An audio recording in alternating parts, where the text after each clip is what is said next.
Boss reprimanded me for not cutting off my coworkers for venting about new policy, so I've stopped doing the fun, extra office stuff after I didn't like the way my boss handled something. I guess background is important, and sorry, it's long. My job performance is exceptional. I meet every necessary mark 100% of the time and have for the last 10 years, maybe an odd month or two in there due to travel or things that'd make it impossible. I've also stepped up and carried the load for coworkers when stuff's come up to ensure our area isn't dinged for performance issues. Clients get along well with me, I've never had a complaint filed against me, etc. You get the idea. I'm also known for doing all the holiday decorating, coordinating gifts for office celebrations, baking desserts, writing formal thank yous from our department, and making holiday baskets to keep positive relationships with the other agencies we work with. A couple of months back, there was a policy change, and none of us were happy about it. I made the best of a bad situation and adapted immediately. My coworkers did too, but they all called me to complain and vent. This is normal. We tend to complain amongst ourselves for one good session, then just say, "It is what it is," and continue to work hard without griping again. Here's where the issue is: while one of my coworkers was venting, my boss was eavesdropping, selectively, on my side of the conversation, since that's what he could hear. I was commiserating with them but also pointing out how it wouldn't be that bad, that it's in our contract, and how we could make it fun or less obnoxious, etc. We hung up, and I didn't think about it further, especially since neither of us said anything you wouldn't expect an employee to say with that kind of change. It was pretty tame.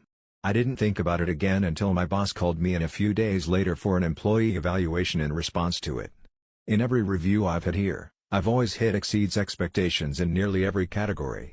He CT me down to meets expectations on everything. He reamed me for my attitude, for not cutting my coworker off and letting them vent. He told me I should have told them to call him, accused me of being negative or a negative influence, and said if he didn't nip it in the bud now, it could fester and create a to-see work environment. I was, and still am, pretty mad about it. Coworkers should be allowed to vent to each other without it being treated like this. After this, as you may have guessed, I'm just not in the mood to head up everything extra I've been doing to make the office environment fun. I keep my door closed when he's here. I didn't bring dessert for the March birthday lunch. That lunch isn't mandatory, but I didn't want more problems, so I went and just sat quietly the /prosody /speak prosody rate equals 110% greater than entire time. Now there's another appreciation week or month for one of the departments we work with, and there's been an email chain about cards and gifts. I responded with the amount I'll contribute and asked who I should send it to. People are noticing I'm not picking this stuff up, and that chain has gone in a circle for days now, and I'm not budging. One person approached me about it, and I just said, I don't have the time to take it on right now. I guess I'm feeling like all the stuff I did regularly to foster a positive work environment got thrown out, or was never appreciated, because I lent an ear to a coworker and then got viciously reprimanded for it. Like, what's the point? 10 years of going out of my way gets tossed just like that. Am I the for quietly stepping out of all these extras due to my feelings on how this was handled? Am I being overly petty? Top comments, not the boss, as the kids call it, FAFO'd. Venting is typically a positive and necessary thing as long as it's handled appropriately, and it sounds like you were that appropriate bottleneck and sounding board. He was extremely to not allow you to explain the situation to him.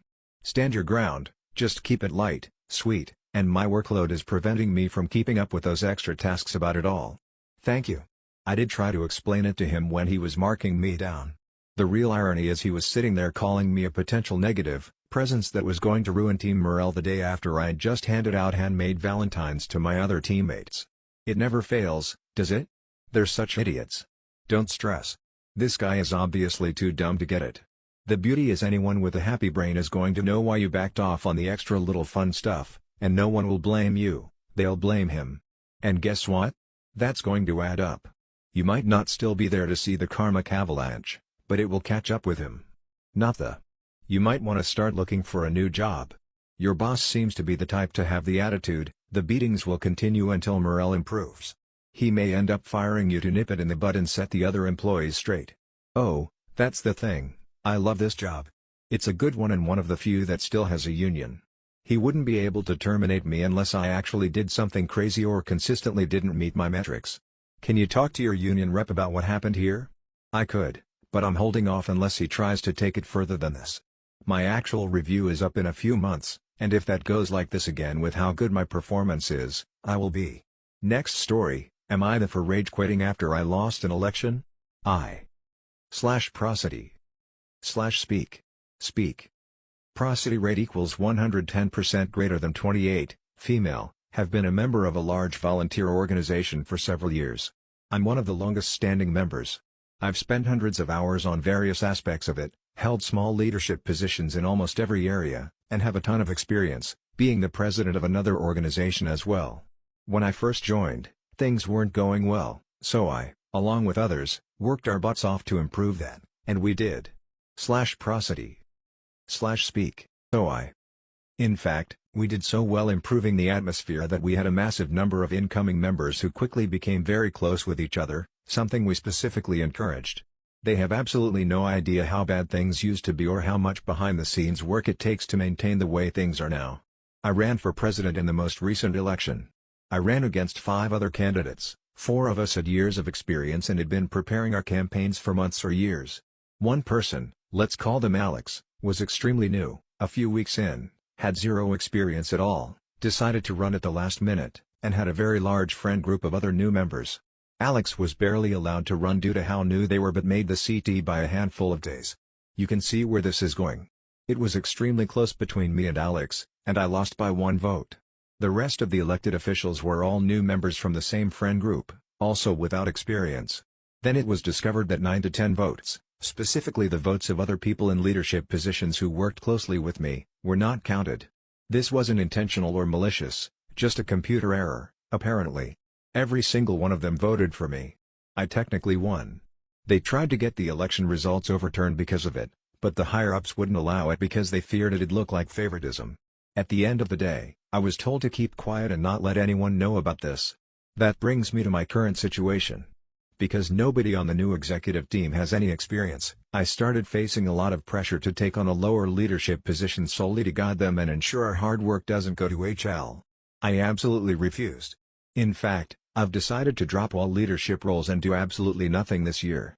This has led to multiple people telling me I don't truly care about the organization, that I'll be responsible if it falls apart, etc. I feel like it's a slap in the face to expect me to do what a president does without the title to show for it. Am I the for dropping all leadership positions and letting the new team do whatever the heck they want to do? Top comments, not the if you do an actual handover. Give them a document or a spreadsheet noting what things need to be done for the position you've just vacated, point them in the direction of where previous meeting minutes, financial details, and requirements can be found, maybe a schedule of events that are typically run through the year.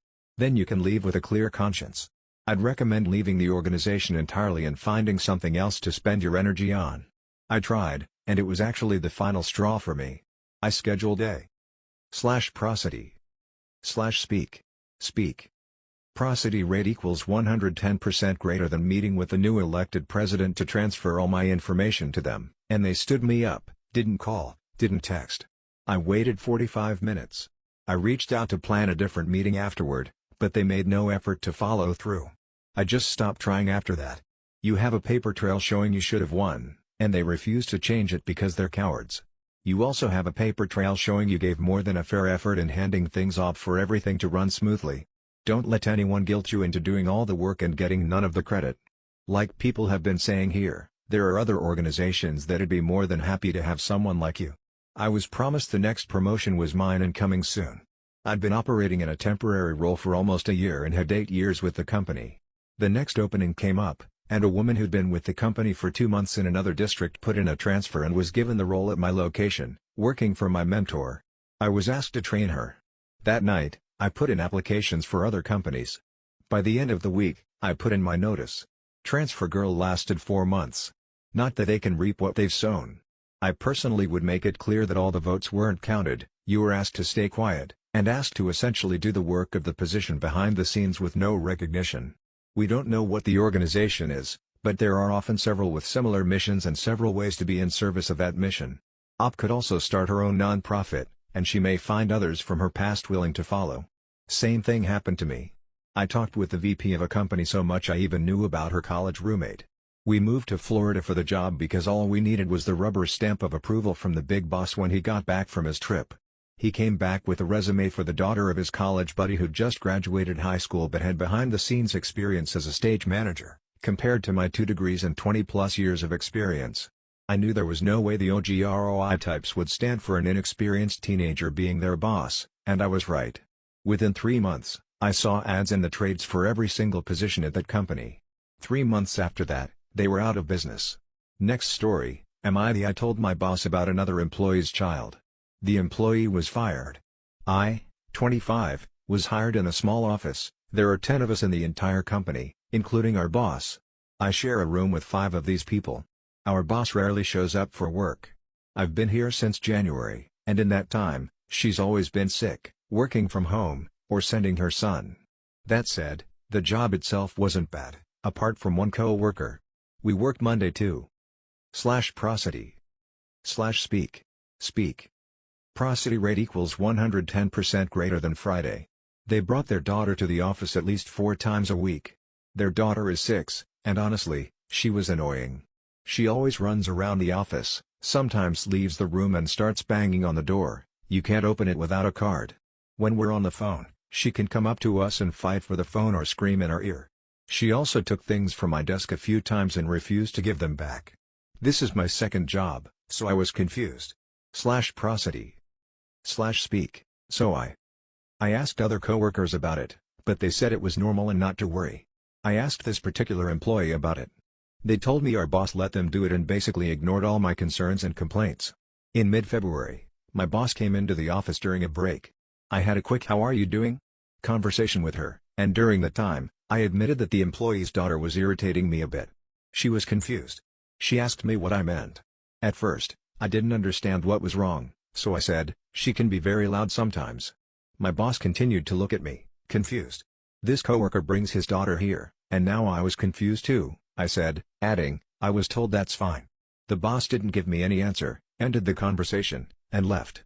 Nothing happened that day or for the rest of the month, but in early March, the coworker showed up at the office stating that the boss had just fired them.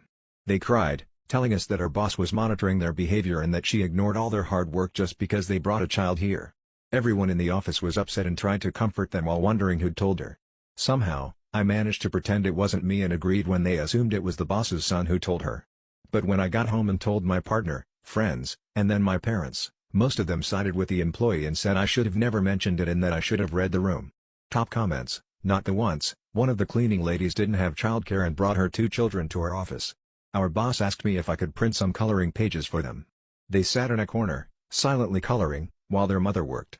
A week later, she thanked us for it and told me her kids loved the stuffed animals on my desk. I gave them to her to give to the kids because they were so sweet and behaved so well. My mom was single and raising us 2 kids in the 70s to 80s. There was a time or two when I'd be in the office with her. A lot of the programmers had kids, so they designed something to create maze puzzles. Mom would print a few, hand them to me, and I'd go to town on it for hours as it was really complex. Then, when I was done, I'd flip the sheet over and color. My mom would have slaughtered us if we'd misbehaved. I worked at a truck stop as a fuel side cashier. Had to take my oldest, 2 through 3 years old, in until my mom got out of school for an hour. There was a cubby spot right behind my register that my boss, who didn't have kids, made into a little fort for her. He put a big pillow cushion thing, a blanket, toys, books, and a curtain she could close. He put a light in there too. After she was done with it, other coworkers' kids used it. It's still there and kept up nicely 30 years later. My old boss doesn't have children. You did right, working under those deceitful conditions could only lead to bigger trouble. You nipped it in the bud. It's behind you now. Enjoy your work environment. Last story, am I the for not paying my friend back for something I never asked for? This happened like a week ago, and it's still awkward. My friend and I were at the mall, just walking around, and we stopped by one of those little skincare booths. The lady was doing free hand scrubs or whatever, and I was just standing there, letting her try it on me because it smelled nice. My friend was super into it though, asking a million questions. I said I wasn't buying anything and even stepped away a little, but while I was looking at a display, my friend ended up buying 2 of the scrubs. They were like $35 each. Cool, whatever. But then, as we were leaving, she handed me one and was like, "Here, I got one for you too." I literally said, "Wait, what? Why?" And she just shrugged and went, "I know you liked it, it's no big deal." I said, "Thanks," but also told her she didn't have to do that. Now, fast forward to yesterday. She texts me like, "Hey, Can you send me $35 for that scrub when you get a chance? I was confused and said, I thought you were treating me. And she goes, well, I didn't think I'd have to pay for both. I assumed you'd send me later. What? I didn't ask for it, I didn't agree to it, and she literally said, it's no big deal. I told her nicely that I'm not paying for something I didn't want in the first place. Now she's acting like I'm taking advantage of her and says she wouldn't have bought it if she knew I wouldn't pay her back. So now I feel weird. I didn't want it, I didn't ask, but I also don't want to seem ungrateful. Am I the top comments? Not the but if you haven't used it yet, offer to give it back to her. It's a weird thing for her to do. You were right there and would have bought it if you wanted it, and you explicitly said you weren't buying anything. She doesn't get to decide that you're spending money. Yeah, I hope she'll take it back since I don't need it, and I didn't even ask for it. Just to be clear, you don't have to give her either the money or the item, but offering her the scrub as a gesture of goodwill, even though she gave it to you as a gift, is a nice thing to do. Not that your friend is being totally weird. Why would she think you'd pay her back for it? If you wanted to buy one, you would have done it then and there. Her reasoning makes zero sense. You didn't buy one from the lady selling them, but for some reason, you'll buy one from your friend? Give the scrub back to her. She can have two. She's being ridiculous. Yeah, I told my friends that, and they said the same, like, it's just super weird.